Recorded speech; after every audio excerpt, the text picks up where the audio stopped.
ரத்த வண்டி வந்து பிளாக் மேஜிக் பண்ணி சொல்லிருந்தீங்க. நான் இருந்தப்போ பதினொன்று அவன் பேச்சை கேட்கணும் வந்து சொட்டி பாம்பு மாதிரி வச்சிருந்தாங்க. எனக்கு தெரியும். அதான் அப்பா அம்மா கொடுத்த அறிவு தெரியுது. நான் அப்பா அம்மா வளர்க்க நேச்சர் என்னோட அடிப்படை வருஷம் இதுல குத்துறாங்கன்னு தெரியும். அவங்க எனக்கு தெரியாதுன்னு நினைச்சது. எவ்வளவு நாள் அவங்க மாறிடுவாங்க. கடவுளை வேண்டிக்கிறேன் எப்படி ஆயிடும். என்னதான் வேலைக்கு நிம்மதி ஒரு மரியாதை இல்லை. நீ என்ன பண்ணுறது?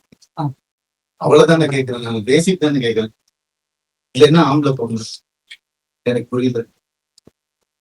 சீக்கிரம் கொடுத்துங்க வாங்கிக்கிறேன் நானு. அப்படிதான் என்ன வேலைக்கு போயிருக்கேன்.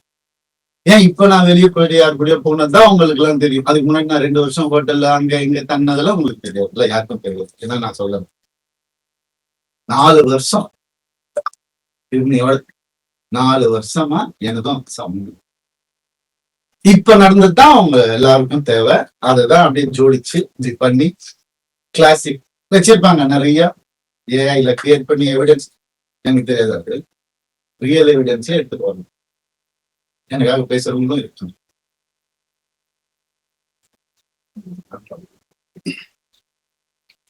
ஒருத்தரோட வாழ்க்கையில விளையாட முடியும்.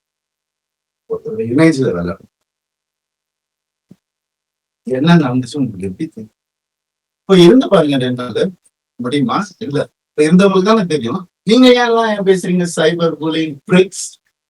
உங்களால எத்தனை பேர் செத்து போயிருக்காங்க தெரியுமா உங்களுக்கு? எத்தனை பேர் பண்ணிருக்காங்க தெரியுமா உங்களுக்கு? நான் போயிடுவேன். உங்க எல்லாரும் எடுத்துட்டு தான் போவேன் நானு. குழந்தைங்கள்ல இந்த டீனேஜர்ஸ்ல இருந்து உங்களால செத்து போயிட்டு இருக்காங்க. சைபர் புல்லிங் வெக்கமா இல்ல உங்களுக்கு எல்லாம்?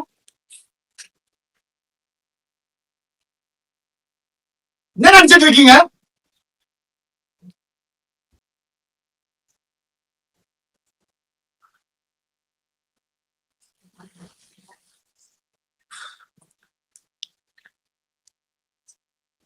பண்ணிதான் அவன் ஒரு வழியில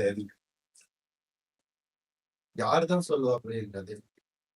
அம்மா அப்பா சொல்ல மாட்டாங்க. ஏன்னா அவங்க முன்னாடியே சொல்லிட்டாங்க. எல்லாம் சொல்லிட்டாங்க. நான் கேட்கிறேன். நிறைய அநியாயங்கள் நடந்துட்டு அவங்களுக்கு கை அறுத்துக்கிட்டு தான் என்ன கல்யாணம் பண்ணாங்க. பிளாக்மெயில் மேரேஜ் தான். பாருங்க நான் போட்டோஸ். நீங்க என்னைய பண்ணாத டெத் விஷ் வாங்கிட்டு தான் நான் இத்தனை வருஷம் உட்கார்ந்து வெளியே வந்த இந்த லாஸ்ட் 2 வருஷம் தான் ஒரு மனுஷன்